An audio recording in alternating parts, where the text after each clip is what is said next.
Ashe, Ashe, Ashe, and welcome to the Ashe Shop podcast. This is a place for people who want to learn about the Orisha and African spiritual practices.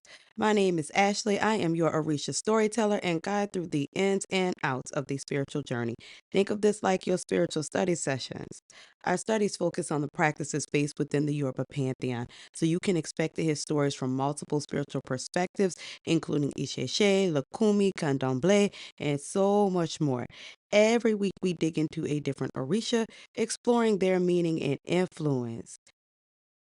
Ochosi Ode, the Orisha of the hunt, the spirit tracker, the pathfinder, the forest dwelling Orisha who is loved by all and everyone.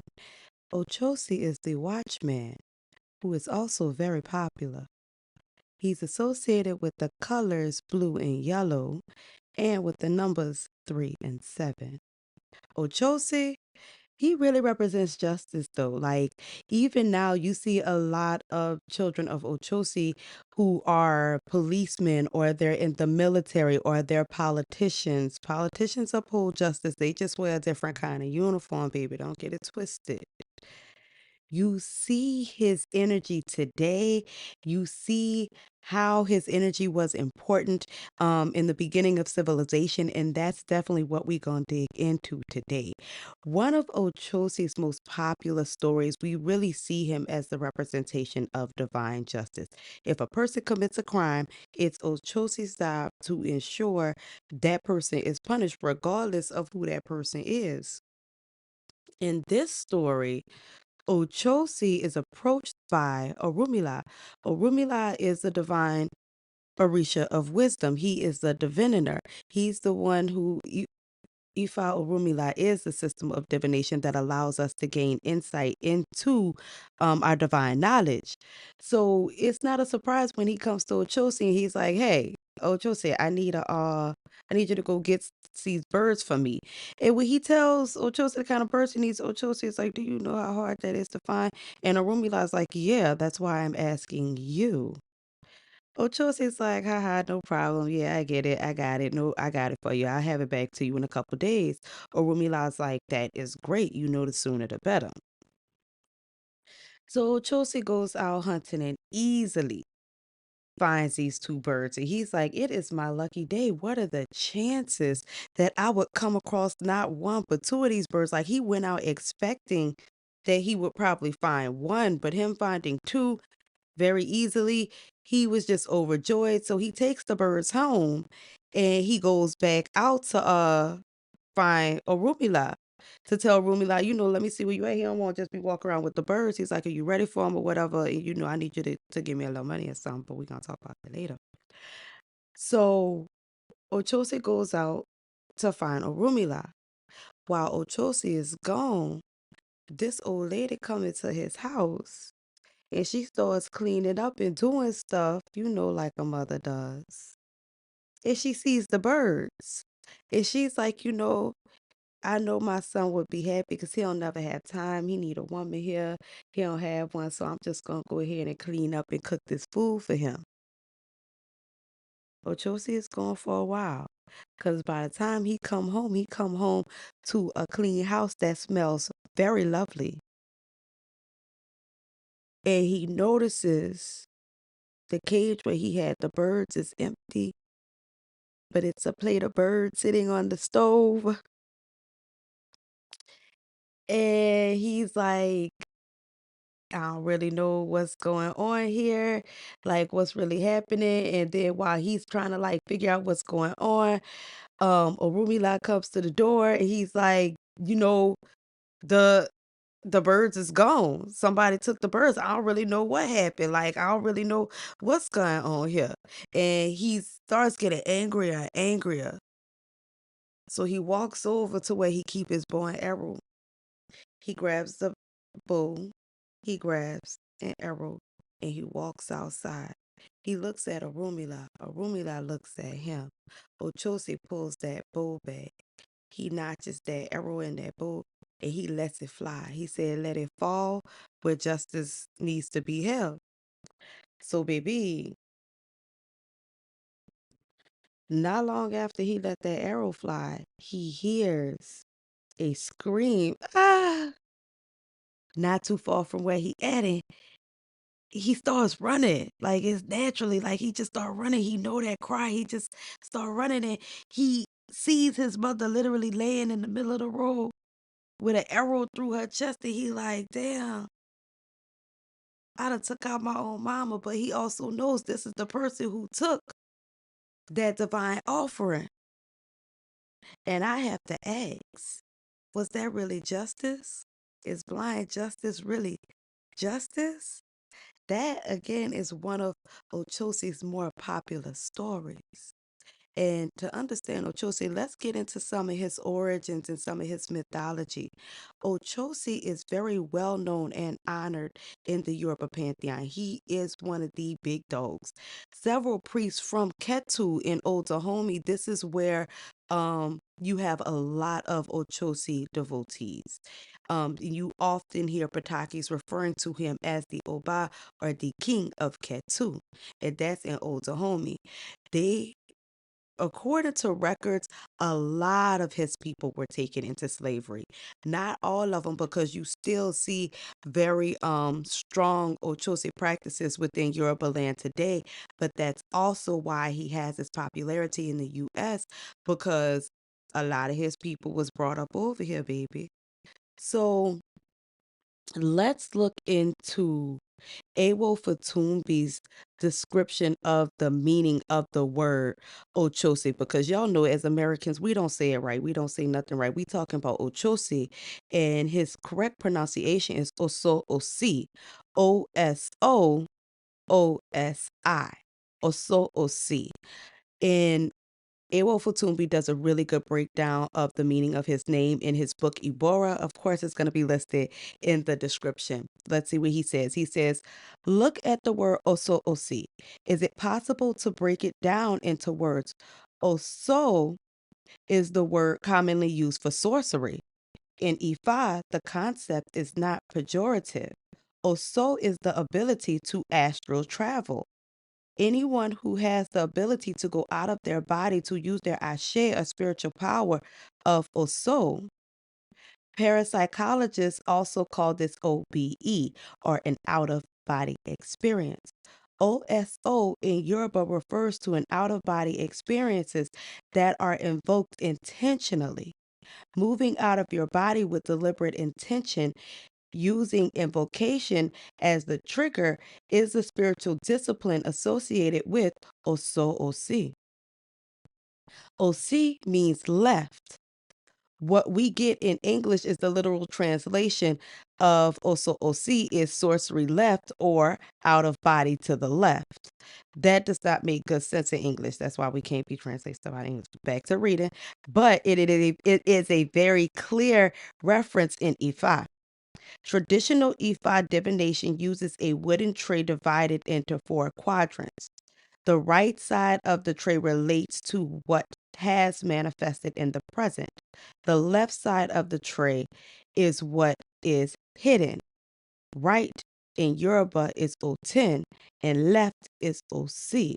So you see, with Oso, we have sorcery, a person who can step outside their body, and Osi to the left. Your left brain thinkers are usually people who are more creative, more stepping outside of the box. And it's interesting that this is the energy that we see as a personification of a hunter, or someone who enforces justice. This person sees the truth. This energy sees the truth, and a lot of times before other people even see it. That lets us know Ochosi, or Oso Osi, is a lot deeper than we think he is. Let's look at his relationships with other Orisha. He is the brother to Ogun, Eshu, and Osun. Some people will mistakenly say that Oshun is a warrior, but Oshun, the Orisha of love, is not a warrior. That is a mispronunciation or interpretation. Osun, the white rooster, is the Orisha who is the warrior. It is Osun who gives out the warning, and it is Osun who is Ochosi's brother. It is Eshu who opens the door to growth by throwing us into the abyss, but it is Ochosi, who guides us on the path towards reintegration of the Ori, or to our consciousness, by showing us the road leading to transformation and rebirth. So while we see the hunter, we think of Ochosi as literally hunting prey or hunting game. But what if he's hunting his true meaning? What if what he's really hunting is his passion? What if he's really hunting something new, something different, something outside of the box, something outside of the norm? What if Ochosi is really showing us the path or the way or the direction to our true happiness? While Ochosi is personified as the hunter, and that's vital in early civilizations because Ochosi is the one who provides food. He's the one who provides protection. It was often the only person in the village who had real weapons was the hunter. If you're not hunting, why do you have a gun? Why do you have a bow and arrow? You don't need it. You don't know how to use it. That's more dangerous. Ochosi is the bodyguard to Olofi and Obatala. You see him sitting outside the house chilling. In order for you to get to Olofi or Obatala, you first got to go through Ochosi. And people know. So if I'm trying to get Olofi ear, I'm trying to get Obatala ear, and the person they're always looking to, asking, what's going on here? What's going on there? What you seen with this? What you seen with that is Ochosi. Of course, they going to get friendly and be friendly bobbing with Ochosi. What's interesting about Ochosi is it's kind of like, where are his origins? Where does he truly come from? And we see these stories differentiate from here in the diaspora to what is believed in Yoruba land. It's believed that he was birthed by Yembo in Odua or Obatala, but there are some serious contradictions where there are stories that identify him as being the son of Ogun. Oni Yemaya gives us some insight into the origins of Ochosi, and she states in her book Warrior Orishas, ELEGUA, Ogun, and Ochosi that in Yoruba land, Ochosi is considered to be the son of Odudua. But in Cuba, he is considered the son of Obatala and Yembo or Yemu, of whom he is said to be one of the oldest and firstborn sons. He is also said to have been the husband to Oshun, and he is the best friend and, co-worker with Ogun. He is the one who provides food to families, teaches them in addition to the art of tracking, prey, and effective hunting. And in this, it is important to bear in mind the fact that calling him a hunter is not only about animals. He provides us with food, yes, but he also is the one who explores and hunts us to get us locations, prosperity, justice, understanding in the sense of not only getting rid of it, but it makes everything fair and just processes the opportunities for people, the way that we provide them and well-being to other people. What we see with Ochosi is the energy of the explorer. What's interesting is while we see the roles and the perceptions of different Orisha change between Yoruba land and Cuba and Brazil, Ochosi's role pretty much stays the same in all of these places. In Yoruba land, we see him have his importance because, again, like with Ogun, being the descendant of Oduduwa gives you really high standing. Being able to trace your lineage back to Oduduwa or the descendant of Oduduwa, be it whether it be Ochosi or Ogun, this gives them very, very, very high status within the pantheon. And we see the same thing with him being a natural child of Obatala and Yembo, that he has very, very, very high status, very big role. And Oni Yemaya also says that It's not just animals that he hunts, but he explores and hunts and gets us prosperity. Hmm. Ochosi is an extremely complex Orisha. While he's the hunter, he is a hunter, he is a warrior, he is a medicine man, he is a blacksmith. Ochosi can do anything, can't we? Can he? That's maybe how he ends up. Well, I'm not gonna say maybe, but that's really how he ends up becoming the king of Ketu.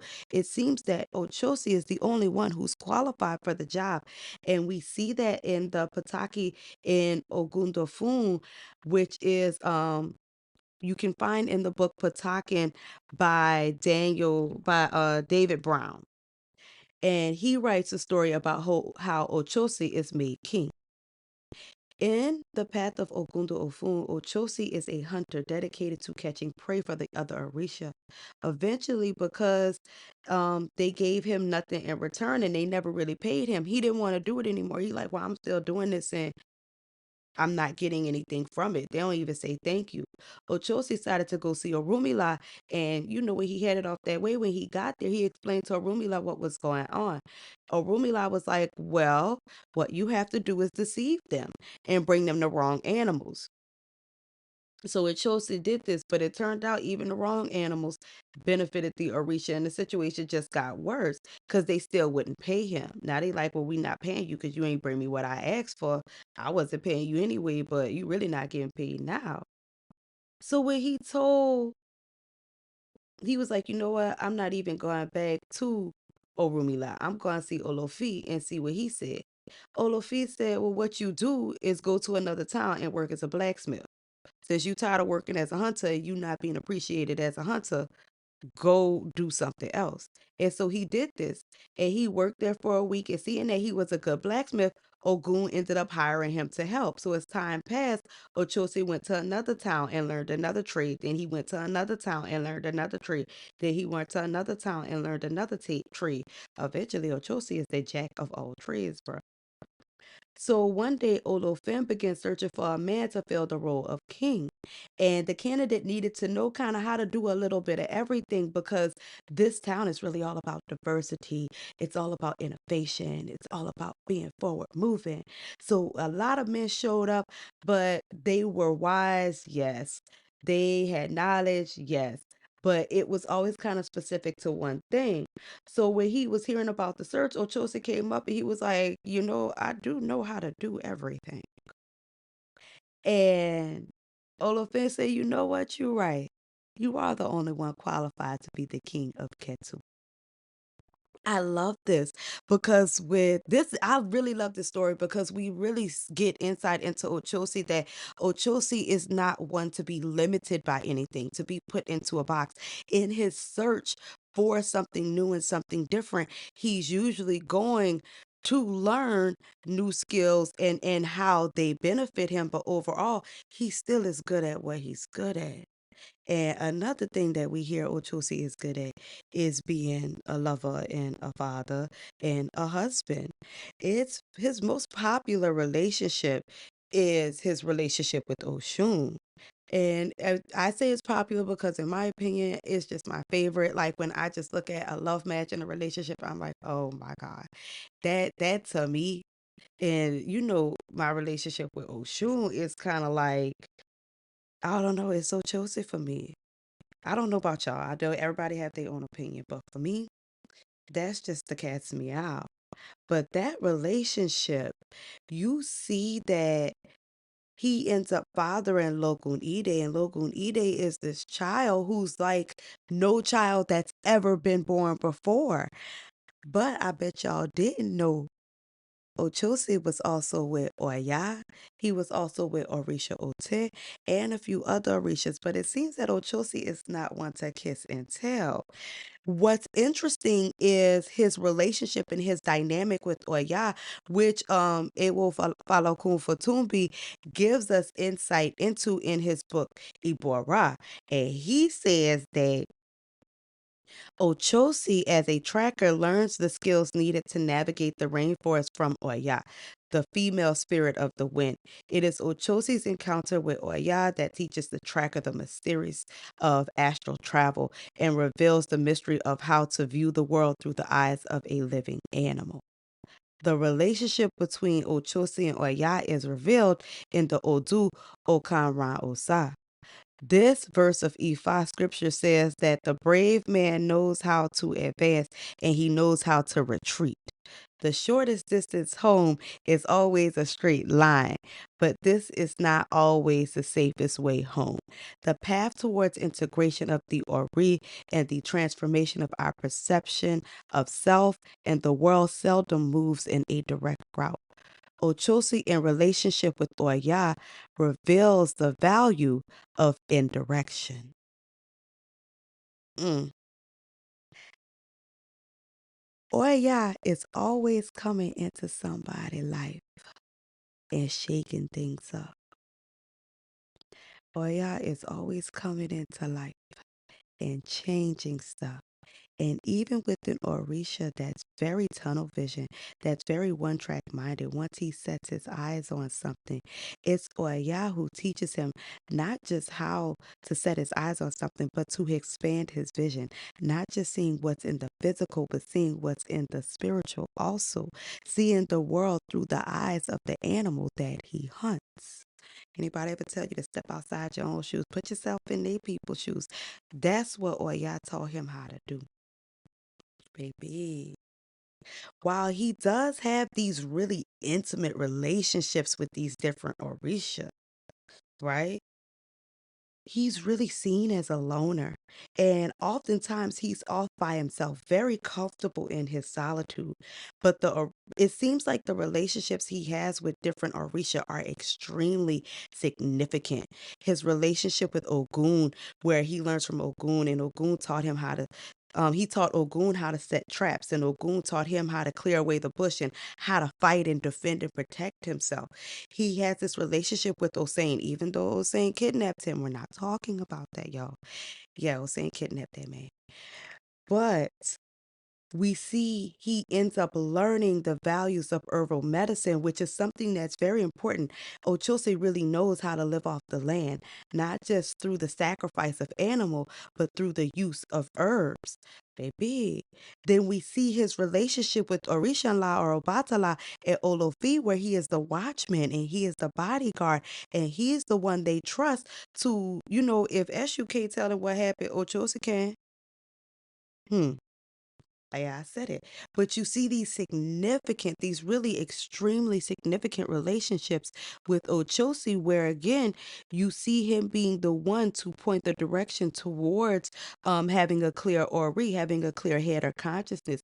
We see him being the one to point the direction towards what we need provided for us, what our actual needs are. We see him pointing the direction towards prosperity. Mm. Again, y'all know I wasn't gonna let y'all go here without telling y'all a story about Ochosi and Oshun, because while his relationships with other Orisha are very significant, I am a lover. I love love. I read romance novels in private. It's my guilty pleasure. And this romance between Ochosi and Oshun is literally just like, it just sweeps me off my feet. Because one day Ochosi was out with his people. They had gone off to war to conquer some land. Ochosi, he's a man. He likes to conquer every once in a while. So his men are tired, and he's like, you know what, I'm going to go down to this river and get some water for y'all. Y'all go ahead and rest. So when he goes down to the river, he's like, I'm happy I came down here by myself because this is beautiful. I get a little moment to myself. And just as he thinks he's by himself, he hears something kind of splash into the water. And Ochosi don't usually mess with women who be in the water like that. Ochosi is a land runner. He is a forest Orisha. He mess with Orisha who be on land like Oya and Aj. And the ones who be running through the forest, he don't really be with the ones who swim in the water, but he look into the water. And next thing he know, he in the water. The water was fresh. The water was cool. The water was invigorating. I'm talking about the water. And he literally is looking at Oshun, and he's in the water, so y'all know he feeling Oshun. And he forgets all about his people. His people is over there dehydrated and dying of thirst, baby. And Ochosi is wrapped in the waters of Oshun. He is completely enamored, and Oshun is like, I ain't never seen no man like this before. And she just, you know how I get when you see a man and you just like, he tall, dark, and handsome. He saying the right things, he doing the right things, his energy right. Baby. Next thing they know, they getting arrows shot at them. Because Ochosi people done walked on the river and they like, oh, he in here cupcaking with this little, it's not even, that ain't even his type. They got mad and started shooting arrows at them. And Ochosi is still under, we're not gonna say he was under Oshun's spell, but he's like, them arrows can't hit me, baby. Don't worry about it. I got you. Oshun is singing and fending off the arrows, and she dragging him out the water like, man, come on, get up out this water. So they running from the people because he's like, but that's my people. She's like, well, they trying to kill you. Man, come on. So she guides him to an escape and they take refuge in the city of Ketu, where Oshun positions Ochosi to be the king of Ketu, the Ala Ketu. Thus, Ochosi the hunter becomes the king of Ketu. I told y'all that it's meant for this man to be the king of Ketu. It's ain't nothing like a woman to put a man, to elevate a man to his throne. Hint, hint, clue, clue, wink, wink for the men that's out there listening. Y'all better find you a woman that knows you a king. But you know, Ochosi showed up acting like a king. He ain't showed up acting like a peasant. That's a whole nother story. I'm getting off topic. Because Ochosi teaches us a lot. Ochosi really teaches us the importance of focus. Yeah, Ochosi will probably be the Orisha of focus. And again, we don't see the dynamics of who he is really change from one place to another. Within Isheshe, within Lukumi, within Santeria, within Candomblé, Ochosi is seen as the Orisha of the hunt, the Orisha of justice, as a fierce warrior, the skilled one who is a provider, who helps the people in the civilization and the community to sustain because he's not afraid to go out and do what needs to be done. It's interesting because Ochosi is often depicted with his bow and arrow.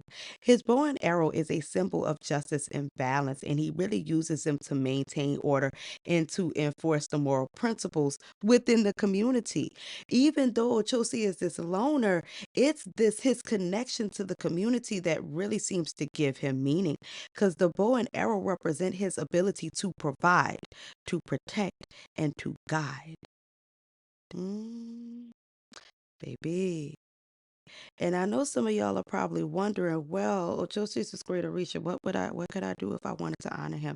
Again, Ochosi is a forest Orisha. So if you wanted to make an offering to Ochosi, the best place to leave it would be in the forest or in the woods, in a wooded area. What does he like? He likes roasted yam, roasted corn, roasted sweet potatoes, fried snapper. The fish, baby, brandy, some tobacco. He enjoys tropical fruits.